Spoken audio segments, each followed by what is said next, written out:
এশার নামাজের পরে ছোট্ট একটি দোয়া কয়েকবার নিয়মিত পাঠ করবেন। আল্লাহ আসমান থেকে গায়েবী রিজিক আপনাকে দান করবেন। এই দোয়াটা নবীজি সাল্লাল্লাহু আলাইহি ওয়াসাল্লাম নিজে তার মেয়ে হযরত ফাতেমা রাদিয়াল্লাহু তাআলা আনহাকে জানিয়েছেন। নবীজি সাল্লাল্লাহু আলাইহি ওয়াসাল্লামের দরবারে একবার কিছু বকরি আসলো হাদিয়া, অনেক বকরি আসলো হাদিয়া। এই হাদিয়াটা দেখে গেলেন হযরত আলী রাদিয়াল্লাহু তাআলা আনহু। এদিকে আলী রাদিয়াল্লাহু তাআলা আনহু ঘরে কয়েকদিন পর্যন্ত কোনো খাবার নেই।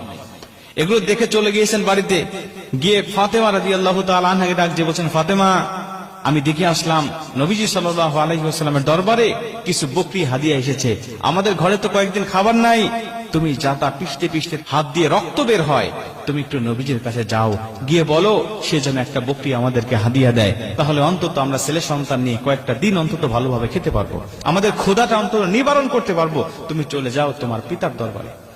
ফাতেমা রাদিয়াল্লাহু তাআলা দেখলেন কথা তো ঠিকই, বাবার দরবারে এত হাদিয়া, চাই না একটু